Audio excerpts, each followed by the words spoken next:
Sebelum melanjutkan, jangan lupa subscribe dulu, terima kasih. Bab 472, dia bukan anak angkatku. Tapi sekarang sudah jam 9 dan aku ada rapat penting, jawab Seng Xiao sambil meraba pantat kecil Mukiki. Sekretaris He juga pasti ada di sana. Mukiki melompat darinya saat itu, dan melingkarkan lengannya di pinggangnya. Kalau begitu pergilah. Atau kau ingin kembali ke kamar kami dan bertarung. Ketika Mukiki melihat senyum samar-samarnya, dia melepaskannya tanpa komitmen dan bergumam pada dirinya sendiri, Profesor menyuruhku datang lebih awal. Sudah waktunya aku pergi. Si kecil konyol ini, dia punya nyali untuk membakar, tapi tidak punya nyali untuk memadamkannya. Tak lama kemudian, kakak ketiga meninggalkan kediaman Seng bersama Huran, tetapi ketika mereka sampai di kelompok penggemar manga, Huran segera mengusir kakak ketiga.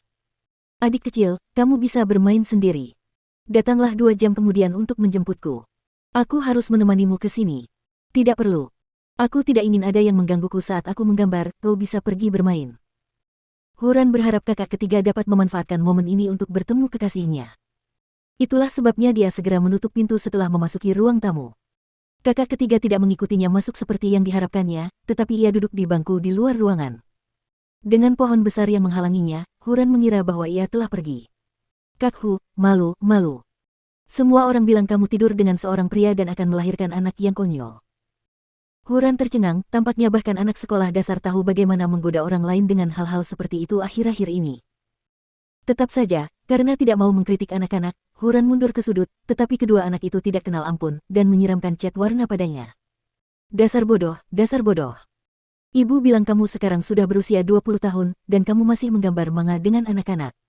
Sungguh tidak tahu malu. Karena tidak tahan lagi, Huran pun membuka pintu ruang tamu, namun dia tidak menyangka kalau kakak ketiga ada di bawah pohon, dan berbalik ke arahnya. Dia tidak pergi. Ketika kakak ketiga mendapati Huran penuh dengan cat, dia segera menyingkirkan telepon genggamnya dan berjalan menghampirinya. Xiaoran, apa yang terjadi? Adik kecil, aku diganggu. Jawabnya dengan sedih. Anak-anak itu mengatakan aku bodoh dan memanggilku idiot. Kakak ketiga menghampirinya dan menggendongnya. Kamu harus minta cuti, dan usahakan jangan sampai masuk angin. Mengenai anak-anak, aku akan membantu mendisiplinkan mereka karena orang tua mereka tidak mau. Huran tidak dapat berkata apa-apa saat itu, karena dia tidak tahu bagaimana dia bisa berpura-pura. Tak lama kemudian, kakak ketiga membawa Huran pulang, membimbingnya ke kamar baru mereka sementara para pelayan menatap mereka dengan aneh. Berkat Guziling, kamar mereka tidak berbeda dengan kamar suite. Tentu saja, ada kamar mandi yang cukup besar. Lepaskan pakaianmu, bisakah kamu mandi sendiri? Huran mengangguk. Aku bisa mandi sendiri. Kalau begitu aku akan menunggumu di luar. Dilarang berendam di bak mandi dan disuruh mandi saja, Huran menghela napas panjang saat teringat kakak ketiga tidak pergi menemui mantan kekasihnya. Mengapa lelaki itu begitu bodoh? Dia memberinya kesempatan yang sempurna, tetapi dia tetap tidak mau menerimanya. Setelah mandi, Huran kembali ke kamar tidur, di mana kakak ketiga sudah menunggu sambil membawa handuk dan datang untuk membantunya mengeringkan rambutnya. Katakan padaku jika ada yang menindasmu lagi. Adik kecil akan membelamu. Adik laki-laki juga sedih, kan? Huran bertanya dengan ragu-ragu. Adikku tidak menginginkan apapun.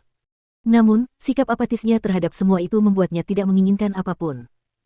Bahkan jika Huran dapat merasakan kesabaran kakak ketiga yang luar biasa terhadapnya, tidak ada perasaan tulus di antara mereka, dia hanya memikul tanggung jawabnya sebagai seorang suami. Itulah sebabnya Huran tiba-tiba berbalik ke arah kakak ketiga, dan mengulurkan tangan untuk menyentuh pipinya. Jika adik kecil tidak senang, Xiaoran tidak senang. Itu tidak ada hubungannya denganmu. Ayo, keringkan rambutmu. Adik laki-laki pasti ditertawakan setelah menikah dengan Xiaoran, seperti anak-anak yang menertawakanku. Tidak apa-apa. Semuanya akan berlalu, kata kakak ketiga dengan acuh tak acuh. Lalu, apakah ada yang kau inginkan, adik kecil? Xiaoran bisa melakukan sihir. Kakak ketiga memikirkannya, lalu terkekeh meremehkan dirinya sendiri. Aku tidak punya apapun yang aku inginkan. Selama kamu bahagia, Xiaoran. Saat ini, keluarga Seng memperlakukan kakak ketiga seperti biasa, tetapi Huran tahu bahwa setelah dia menikahi seorang idiot sepertinya, keluarga Seng tidak sabar untuk meninggalkan rumah, seakan-akan takut kalau mereka akan terlibat dengannya. Kalau dia kakak ketiga, pasti dia sudah memikirkan segala cara untuk menyiksanya, apalagi sampai mengeringkan rambutnya dengan sangat halus seperti ini. Itulah sebabnya pendapatnya tentang pria ini tidak salah. Baiklah, karena kamu tidak bisa menghadiri kelompok hobimu hari ini, bagaimana kalau kita jalan-jalan di taman? Adik laki-laki tidak bekerja. Xiaoran tidak pernah melihat ayah setiap hari di rumah. Keluarga Seng tidak membutuhkanku. Ayo pergi. Betapa tragisnya hidup ini. Kalimat tunggal dari kakak ketiga, keluarga Seng tidak membutuhkanku. Meskipun demikian, mereka berdua tiba di taman. Matahari bersinar hangat, tetapi saat mereka duduk di tikar yang mereka bawa, kakak ketiga melihat Gu Ziling melambaikan tangan padanya. Gu Ziling mendekatinya dengan enggan dan bertanya dengan tidak sabar, apa? Tahukah kamu bahwa kakek mengirim ayahmu ke Timur Tengah? Apakah kakek tidak tahu bahwa wilayah ini tidak stabil? Seru kakak ketiga dengan gugup. Pasti ada sesuatu yang penting. Aku hanya ingin memberitahumu. Kakak ketiga mengangguk dan memegang pinggulnya. Terima kasih, kakak kedua. Ada hal lain. Meskipun kakek telah membebaskanmu, dia masih tidak mempercayaimu, dia tidak membutuhkanmu di Huang Yao, dan yang dia inginkan hanyalah agar tidak ada lagi anggota keluarga Seng yang pergi ke Seng Xiao. Saat ini, pada dasarnya kamu telah mengadopsi seorang anak. Seluruh hidupmu mungkin akan berlalu tanpa sesuatu yang berarti sekarang.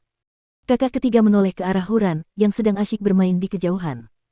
Menurutku dia bukan anak angkat, jawabnya. Hari-hari akan lebih buruk jika aku sendiri yang berpikir seperti itu. Lakukan apa yang kamu suka.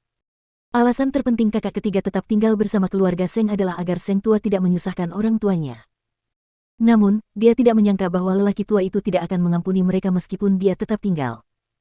Dari jauh pun, Huran dapat melihat raut wajah muram kakak ketiga, dan dapat menduga bahwa sesuatu pasti telah terjadi padanya. Tetap saja, dia tidak mengatakan apapun bahkan setelah kembali padanya, dia lebih suka menanggung semuanya sendiri. Orang ini sungguh bodoh. Sebenarnya rencana orang tua itu adalah rahasia dan hanya Seng Kei yang mengetahuinya. Jadi mengapa Gu Ziling dengan sengaja memberitahu kakak ketiga? Mungkin, melihat orang lain menderita adalah hobi utamanya sekarang. Bagaimanapun, Seng Kei tidak bisa memberinya anak untuk memperkuat statusnya, dia tidak mampu membiarkan kakak ketiga memperbaiki hubungannya dengan lelaki tua itu.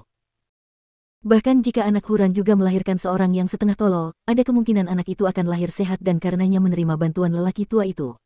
Dia harus siap.